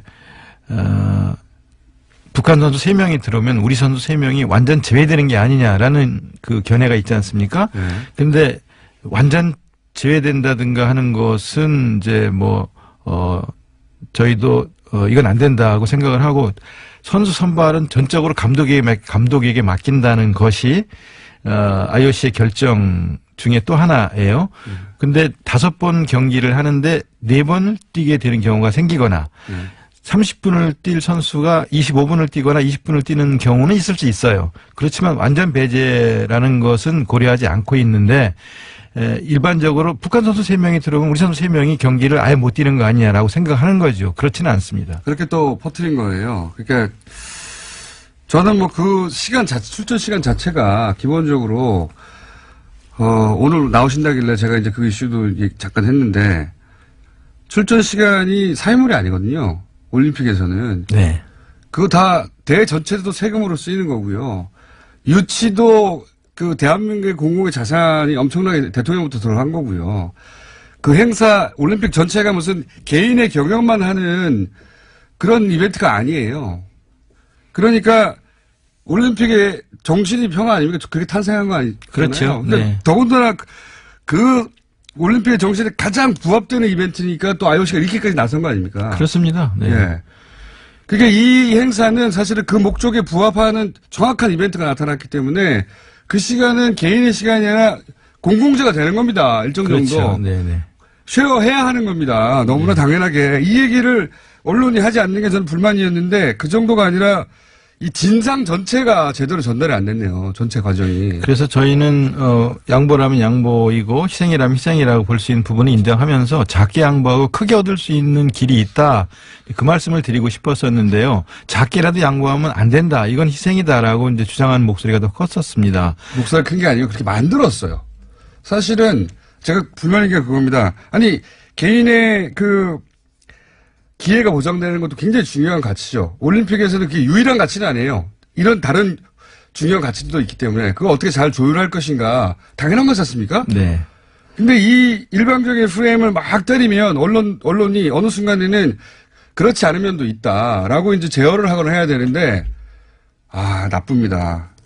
비겁하거나 언론들이 문체부 바보 그리고 네네네. 뉴스구제에 빨리 나오시지. 예. 내막은 이제 알았습니다. 이 내막이 굉장히 중요하네요. 전후 과정이. 그리고 말씀하신 대로 IOC 입장에서는 한 달 전만 해도 전쟁이 일어날 가능성이 있을지도 모른다라는 위기의식이 있었고요. 북이 계속 핵실험 미사일 발사를 계속하면서 또 한미 군사 합동 훈련들이 진행되는 걸 보면서 올림픽이 이게 안전하게 치러질 수 있을까 하는 걱정이 있었고 거기에 대한 우려 때문에 프랑스라든가 독일이라든가 오스트리아 이런 나라에서는 선수들을 보낼 수 없다. 지금보다 상황이 악화된다면 선수들을 보내기 어렵다고 얘기할 정도로 위기가 높아졌던 상황에서 이것이 이제 평화올림픽으로 안전한 올림픽으로 치를 가능성이 있다고 생각하기 때문에 올림픽에서 제일 중요하게 여기는 가치인 평화를 실현하기 위해서 특히 남북이 저렇게 하나 되는 모습을 보여줄 수 있다면 본래 올림픽이 추구하는 가치가 실현되는 올림픽이 될 수 있다고 생각을 했던 거죠. 그렇죠. 맞습니다. 그래서 아마 IOC가 르네파젤 그 IIHF 국제 아이스하키 연맹 회장도 파격적인 제안을 하면서 다른 나라를 설득해갖고 예. 그러니까요. 예, 국내 언론에는 보도가 뭐 잘 안 됐죠. 뉴스공장에서 보도 안 됐으니까 다른 데도 안 됐을 겁니다. 그런데 27명의 게임 엔트리를 주기로 우리가 다 국제 아이스하키 연맹이 협의를 해서 논의를 끝냈다. 그러니까 받아라라고까지 하는 것을 저희는 그거야말로 다른 나라에서 보면 불공정입니다. 받아들일 수도 있는데도 다른 나라 아이스하키 협회 연맹에서 좋다. 예. 그게 어떻게 선수 출전 시간 몇 분 가지고 따질 수도 없는 거잖아요. 그렇죠. 그렇게까지 결정한 사안을 요 안에서 보수해서 이게 불공정 프레임인데 출전 시간이 줄어든다니 작디 작은 프레임으로 다 뒤엎어버린 거예요. 다른 나라는 27명 했니래 그럼 이렇게 하는 사안을 네. 야 말도 안 되네요 정말. 이게 언론도 제 역할을 못하는 것이고 문체부 바보 플러스 이 포탈에서 이런 여론이 전체인 것처럼 막 뒤엎어버렸거든요. 그것도 큰 문제입니다. 예. 이게 굉장히 중요한 내막과 진상이 저도 처음 알았어요. 그러나 저는 또 광고를 해야 되기 때문에 잠시 알고 보니 교통방송이라서 네. 안내를 하고 다시 잠시 후에 돌아옵니다. 잠깐 불친절한 AS를 장관님과 함께 진행하겠습니다. 왜냐하면 장관님 관련해서 많은 문자가 왔는데 제가 하나 읽고 한 두 개 읽고 장관님이 한 두 개 읽어주세요. 네, 그중에서 장관님 사랑합니다. 네, 마음고생 심했겠네요. 그러나 2277 읽어주시죠, 장관님. 웃을 일이 아닙니다. 장관님 반성해야죠. 앞으로 국민들이 바로 알아야 할 일이 있으면 뉴스 공장에 바로 출근하세요. 네, 그렇게 하겠습니다. 웃을 일이 아니라 그러는데 또 웃었네요. 네, 6559도 읽어주십시오. 공장장, 우리도 알아듣습니다. 제발 장관님 말 좀 듣자고요. 저한테 발언할 시간을 더 주세요. 네, 이런 두 종류의 문제가 이거 장관님 파이팅도 물론 오고 있습니다만 언론 관련 문제도 많이 옵니다. 아니 이거 놀라운 얘기다. 이거 처음 듣는다. 뉴스공장 듣는 분들이 이제 시사에 관심 많은 분들이고 그럼에도 불구하고 이런 뉴스를 몰랐던 거예요. 포털에 안 뜨니까요. 네. 아마 쓴 매체가 또 있을 수가 있습니다. 메일에 안 띄워주니까요. 메일에 떠야지 알죠. 네. 그래서 포털에 계속 문제라는 겁니다. 이거 굉장히 중요한 뉴스고 이 뉴스가 사실은 뉴스의 밸런스를 잡는 것인데 안 나왔어요. 아마 어딘가에서 말씀하셨을 텐데 틀림없이 안 나왔어요. 그렇기 때문에 뉴스공장으로 출근하셔야 된다. 또 제가 혼자 말하고 있네요. 네. 그리고 저희 사장님 민원이 들어와 있네요. 영어 전문 채널 TBS EFM 강원도 평창에서 패럴림픽 끝날 때까지 방송하고 강릉 일대에서 매우 잘 들린다고. 예. 고맙습니다. 네. EFM도 한다고 합니다. 네. 사실 저도 가끔 올 때 EFM 듣기도 하는데 올림픽 얘기 한참 하고 있어요. 한국에 사는 외국인들 입장에서 흥분되는 거거든요. 네. 야 마침 여기서 열리는구나 하고 가볼 수 있잖아요. 또 혼자 말을 많이 했기 때문에 여기서 끝내겠습니다. 지금 평창에는 외국 기자들이 신문 방송 한 11,000명 정도 지금 오고요. 지금 앞으로 더 올 거라고 생각이 되는데요. MBC만 2,400명이 옵니다. 그러니까 지금 뭐 이미 시작되고 있습니다. 네. 저 사실 요 방송 끝나고 외신 기자하고 인터뷰하기로 했어요. 네. 이유가 뭐냐면 아니 남북 단일팀 이슈가 왜 이렇게 문제가 되냐고 자기들은 이해가 안 간다고. 그리고 이게 왜 불공정하다고 얘기되는지 이해가 안 간다고 인터뷰를 저한테 찾아서 그렇죠. 저는 국제적으로 알려져 있으니까요. 왜 저한테 안 오고 공장장님한테서. 자, 그러면 충분히 이제 어떻게 왜곡되었는지 혹은 절반의 진실만 전달됐는지는 알겠습니다. 내막을 알고 보니 IOC가 훨씬 더 국제 아이스하키 협회 연맹이 사실 그동안 그러니까 공정한 기회 그걸 넘어서는 가치가 여기 나온 거군요. 전 세계의 평화, 네. 전쟁이 막아지는 올림픽 정신에 가장 부합하는. 그러니까 선수가 몇 명 더 늘어난다는 중요하지 않다. 그리고 이런 일이 벌어졌다는 걸 이제 알았고요. 단일기 얘기만 잠깐 해보죠. 네. 단일기도 이슈가 많이 됐는데 예. 여기 대해서 하고 싶은 말씀 있으십니까? 한반도기를 처음 들은 것은 91년인데요. 예.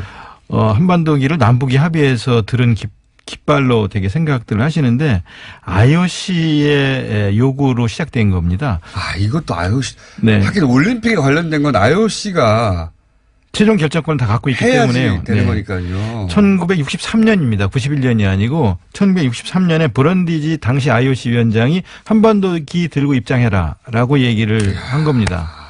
그러니까 1947년에 우리가 IOC에 가입을 신청했을 때 예비 승인을 해주면서 남북은 당연히 한 나라인데 사무소는 서울에 두고 네. 그리고 지금 예비 승인 단계이니까 조금 기다려라 하고 있는데 전쟁이 터진 거예요. 네. 그래서 전쟁 이후에 각각 IOC 가입을 하려고 하니까 안 된다. 이미 한 나라 한 깃발로 입장하도록 돼 있기 때문에 이거 지켜야 된다. 남쪽이 태극기 들고 오려고 하고 북쪽이 인공기 들고 들어오려고 하니까 안 된다고 하면서 그때 네. 1963년에 당시 IOC 위원장이 한반도기를 제안한 겁니다. 한반도기가 그렇게 탄생한 거군요. 네네네. 그리고 91년에 처음 들기 시작해서 9번 그동안 9번 한반도기를 들고 입장했던 것이고요. 이 한반도기가 입장을 한다고 하니까 그러면 태극기는이라는 문제 제기를 하셨어요. 그런데 IOC하고 개막식 행사에 관해서 이미 협약해 놓은 그 프로그램에는 개막식이 시작하면 대형 태극기를 8명이 들고 들어와서 운동장을 그 대형 태극기가 돌고 그 대형 태극기가 개항될 때 40명의 어린이 합창단이 애국가를 부릅니다. 그러면 관중들 중에 우리나라 사람들은 당연히 일어나서 같이 애국가를 합창을 하게 되어 있고요. 그 국기는 대회가 끝날 때까지 그렇죠. 개항이 됩니다. 그리고 그렇죠. 또 그다음에 한반도기를 들고 들어오면 우리가 금메달을 따도 한반도기가 올라갈 거 아니냐라는 문제 얘기를 또 하셨어요. 그런데 우리가 금메달을 목표로 8개로 하고 있고 전체 메달을 20개 목표로 하고 있는데 메달 딸 때마다 태극기가 올라가는 거고요. 네, 당연하죠. 그건 네. 뭐. 그리고 금메달의 경우에는 애국가가 연주되는 거고요. 이거는 IOC 규정이 그러니까 이렇게 되는 거예요. 그런데 또 오늘 아침 어제 저녁 방송에도 대한민국의 인공기 펄럭인다라고 하는데요. 네. 참가하는 95개국 모든 나라의 국기는 개항되는 겁니다. 당연한 겁니다. 그건 우리가 평양에 가서 만약에 국제 행사를 한다고 그러면 태극기가 개항되는 거고 평양에 가서 메달을 따면 태극기가 올라가고 애국가가 연주되는 겁니다. 이거는 국제 스포츠의 이건 규정입니다. 그러니까 저는 이런 말도 안 되는 프레임을 그러니까 보수는 보수의 기술이 들어올 수 있어요. 그건 또 그들의 생존이고 그들의 이제 방식이고 그들도 살아야 되니까요. 그러면 또 이쪽 진영에서는 또 그게 아니다 막 이렇게 또 반박할 수 있어요. 네. 그럼 언론이 양쪽의 주장을 봐서 합리적인 주장을 실어주거나 혹은 최소한 공동으로 실어주거나. 근데 이 올림픽 관련해서는요, 초반에 이쪽의 목소리는 전혀 없었어요. 오로지, 친북, 종북, 북한이 다 넘어간다. 체제 선전이 이용된다. 이 프레임으로 포탈부터 도배가 됐거든요. 근데 저희는요, 어느 체제가 더 많이 선전되겠는가 하는 질문을 드리고 싶어요. 북한에서 응원단이 내려온다, 공연단이 내려온다, 그러면 체제 선전에 이용할 거 아니냐? 이제 개막식을 한번 보시기 바라는데요. 개막식에서 저희가 준비한 내용들을 보시면 이게 전 세계 수십억 인구에게 생중계되는, 개막식이 네. 아니겠습니까? 이 개막식을 갖고 북한 공연과 비교를 할 수는 없겠습니다만은 어느 체제가 더 많이 선전될 것인가, 어느 사람들이 더 많이 흔들릴 것인가를 생각하고 자신감을 갖고 대처해야 된다고 생각을 하고요. 북한 예술단의 공연도 많은 사람이 관심을 갖고 있습니다. 많은 사람들이 와서 보시기를 권하고요. 그런 프로그램은 150개 정도가 준비되어 있습니다. 그러니까 저는 체제 선전이 이용된다는 것도 너무 웃긴 게 북한에 우리나라에서 하는 올림픽이 준비가 돼요. 자기들은 한 번도 개최해보지 않은. 올림픽이 통으로 그쪽에 남한에서 열린다는 게 전달이 됩니다. 이거보다 큰 체제 선전이 어디 있어요. 저기는 공연단이 오는 것이고 우리는 올림픽이 통째로 남한에서 한다는 건데 체제 선전의 프레임도 정말 유치합니다. 유치한데 이게 본질이 전달이 안 되고 있다. 언론을 통해서. 그런 얘기 꼭 하고 싶은데 안 나오셔가지고 또 이게 하나 있습니다. 이 올림픽이 그대로 성공적이 아닐 것이다. 네. 이런 얘기 오래 정도 표도 잘 안 팔리고 어떻게 돼가고 있습니까? 표는 지금 한 70%를 다 넘겼고요. 네. 지금 직전 달에 주로 많이 팔리는 건데요. 지금 나머지 기간 동안에 충분히 목표했던 90% 이상을 팔게 될 거라고 지금 올림픽 성공하지 못하라고 막 뭐랄까 저주에 가까운 얘기도 표가 안 팔린다, 붕업이 안 된다. 그 다음에 이제 세 번째 주장했던 것이 적자 올림픽일 것이다라고 이야기를 하고 안전한 올림픽이 안 될 것이다라고 했어요. 올림픽이 열리는 기간 동안 북이 계속 뭐 포격을 하거나 뭐 무슨 장사정포를 쏘거나 도발을 하거나 이러면 진짜 어렵죠. 그런데 그것이 지금 해결이 된 상태 아니겠습니까? 네. 그러면서 그다음에 문제됐던 적자 3천억 정도 적자다라고 하는 것들도 그동안 다 해결을 해서 소폭의 흑자를 낸 올림픽으로 치를 것으로 지금 다 계획을 해놨고요. 흑자. 예, 흑자 올림픽이 될 것이고요. 안전한 올림픽이 되고 흥행에도 성공하고 저희가 바라는 것은 우리의 발전된 ICT 기술, 이번에 처음으로 이제 공개되는 5세대 이동통신 5G를 통해서 빛의 속도로 가는 이런 모습들과 UHD 영상으로 나가는 것, 이런 영상들을 전 세계에 송출한다든가, 그 다음에 VR, AR을 통해서 우리 올림픽의 모습들을 중계하거나 보여주는 기회들을 가지고 정말로 외국 사람들이 와서 보고 한국이 선진국이 틀림없다라는 인식을 가지게 해서 번영으로 이어지는 그런 올림픽이 될 수 있을 거라고 확신을 하고요. 그래서 평창올림픽의 평이 평화의 평이고 창이 번창의 창이라고 생각을 해서 평화와 번영의 두 가지를 다 이룬 올림픽으로 만들 것이다라고 말씀드리고 싶습니다. TV 사장님이 저한테 표를 2장 주셨어요. 네, 갔다 오라고. 네. 이걸로 아마 하와이를 떼우려고 하시는 것 같긴 한데. 거기 갔다 오라고. 생각해보니까, 예. 뭐, 수도권 기준으로 얘기하자면, 2-3시간 만에 갈 수 있으니까. 네. 서울에서만 1시간 반이면 갑니다. 그렇습니까? 근데 이 올림픽에 관련해서 초반에 압도적으로 부정적인 보도를 쏟아내가지고. 네. 더더욱이, 그리고 이제 성공하면 보수 진영 입장에서 싫잖아요. 아니, 이건 진보 보수를 떠나서 네. 올림픽은 싫어해요. 성공해야 됩니다. 이건 이런 기회, 이 어렵게 준비한 올림픽을 통해서 이런 기회에 우리가 3만 불 시대로 진입할 수 있는 번영의 계기를 만드는 것은 우리 모두의 온 국민의 소망이라고 생각을 하고요. 성공을 어떻게든 기원하는 것이 올바른 태도 아닌가 싶습니다. 네, 조금 다른 얘기인데 갑자기 생각이 든 건데 예를 들어서 이게 문체부 입장에서 네. 이렇게 편파적인 보도나 혹은 뭐 절반의 진실만 전달하거나 혹은 반드시 알려져야 할 것이 알려지지 않거나 또는 포털에서 이런 예를 들어서 IOC가 결정한 이야기고 이런 보도가 메인에 등장하지 않거나 이런 문제에 대해서는 관심이 없으십니까 혹시? 뭐 관심이 많죠. 왜 관심이 없겠습니까? 많으시죠. 네. 근데 뉴스공장을 나가서 알릴까 말까를 주저한 제가 많이 잘못했다는 생각을 합니다. 그거고 제 말은 이제 그 문제도 관심이 있으면 오늘의 주제는 아닌데 그 문제도 한번 나와서 얘기를 한번 나눠보시죠. 예. 네. 저도 개인적으로 굉장히 관심이 많거든요. 예. 그리고 이제 그게 포털은 공공의 영역에 이미 들어왔거든요. 사기업이지만 그 영향력 사기업이 사적 이익을 추구한 건 당연한데 포털의 화면은 완전히 공공의 영역에 들어왔기 때문에 예. 다른 레벨의 이야기가 시작돼야 되는 것 같아서 한번 갑자기 문체부가 상관이 있는 것 같아요. 네네. 그렇죠. 상관 있죠. 자체적으로도 예 그런 문제들을 논의를 한 바 있습니다만 아예 그냥 이 문체부 조직 중에 예. 언론을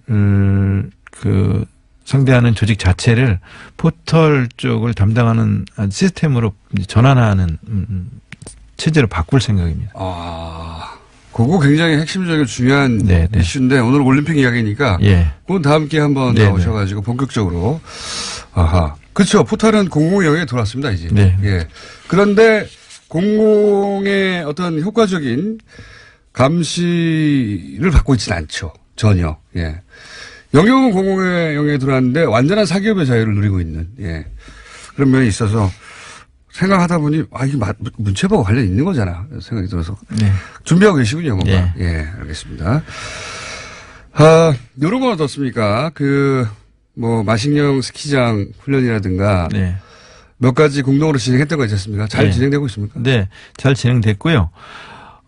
저희가 처음 제안한 것은 우리가 마식령에 가서 연습을 할 테니까 북도 내려와서 평창에서 연습을 해라라는 제안이었어요. 네. 처음 제안은.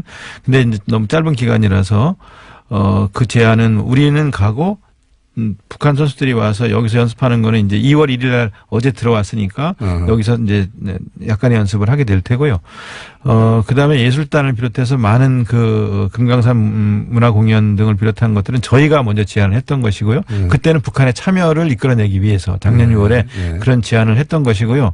그런 걸 통해서 일단 안전한 올림픽으로 치를 수 있게 하자. 올림픽이 진행되는데 북에서 포를 쏘거나 도발을 하거나 이러면 올림픽이 자체가 진행될 수 없기 때문에 그런 제안을 했던 거고요. 남북만의 문제가 아니라 세계 문제입니다. 네, 세계적인 문제가 되니까요. 그리고 본래 올림픽이 전쟁을 멈추고 그 기간 동안은 평화의 시기를 갖자라고 하면서 사람을 죽이고 전쟁을 하던 칼과 창을 내려놓고 사람을 찌르던 창을 누가 멀리 던지는지를 맞습니다. 겨루자라고 해서 고대 올림픽이 시작된 거거든요. 맞습니다. 정신 자체가. 네네. 그래서 우리도 이 남북이 군사적으로 대치돼 있지만 평화적 공존의 문을 열자.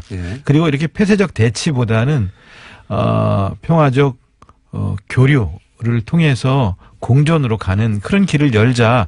열 수 있다면 열자. 스포츠가 연다면 그건 다행이다. 원래 스포츠 정신이 그런 거니까. 육체의 가장 빛나는 상태를 보여주는 게 올림픽 경기입니다. 육체의 가장 파괴된 모습을 보여주는 게 전쟁이거든요. 그러니까 이렇게 가장 참혹한 상태에서 벗어나서 육체의 가장 빛난 최고의 상태를 보여주는 모습으로 전환하자. 이런 제안이 올림픽 정신이기 때문에 이걸 실현하자. 그래서 특히 한국에서 군사적으로 대치되어 있는 이 한국에서 이런 걸 보여준다면 얼마나 좋겠는가. 그거를 실현해보자. 이 가치지향적인 제안을 올림픽 IOC도 하고 저희도 하고 특히 저희는 더 절박하게 이런 요구를 했던 것이고요. 그 과정에서 완전히 이건 북한을 위한 올림픽이냐 올림픽 아니냐 평양 올림픽 아니냐라고 말씀하시지만 올림픽 전체가 진행되면 확언하건대 전 세계인들은 평양이 아니라 평창을 기억할 겁니다. 당연히 그렇게 생각되고요. 그리고 말씀하시는 와중에 갑자기 중간중간 본래 직업은 시인의 모습이 중간중간 육체에 빛나는 모습. 이런 얘기 안 합니다. 공무원들은.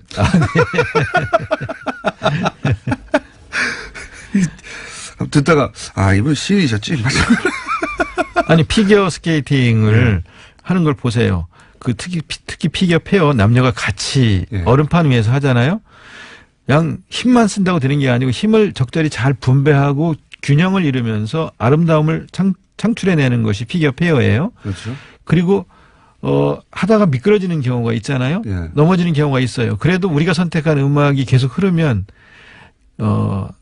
음악이 끝나지 않으면 아름다움으로 다시 돌아가고 다시 일어나기 위해서 또 노력하고 다시 아름다움을 만들어내야 하는 것이 피겨 페어거든요. 우리 삶의 곳곳도 빙판이지만 우리가 선택한 음악이 끝나지 않으면 다시 일어나야 하는 것이 이 피겨다라는 걸 보여주는 그런 것들을 우리가 접할 수 있는 게 올림픽 아닙니까? 시인 맞습니다.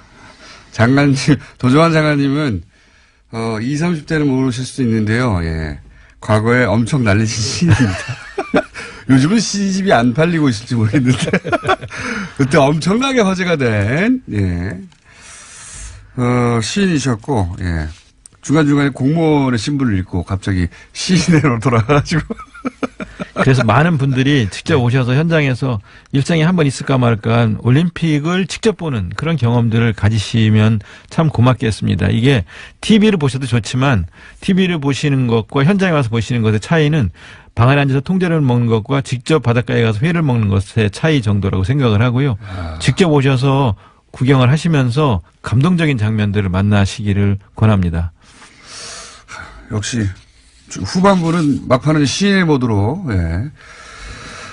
맞습니다. 생각해보면요. 평생 다른 나라의 동계올림픽에 갈 일은 정말로 거의 없어요. 가고 싶어도 이 절차도 가기도 그렇고 표, 숙박 머릿속에 이제 문제가 너무 많거든요.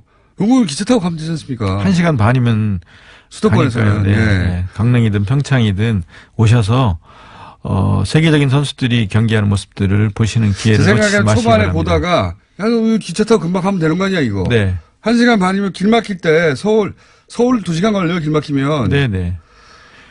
그런 생각하시고 후반부에 표가 더 많이 팔릴지도 모릅니다. 네네. 내가 왜 이거 앉아서 이거 텔레비전 보고 있지?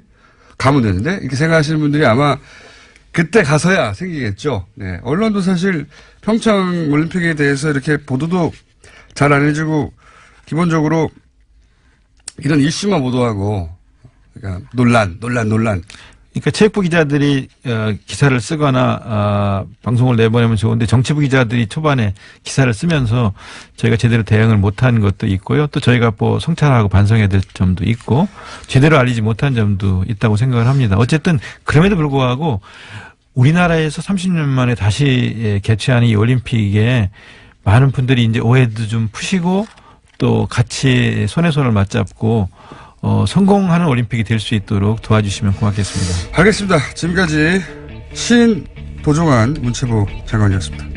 다음엔 꼭 여기부터 나오세요. 감사합니다. 네, 고맙습니다. 월요일 뵙겠습니다. 안녕.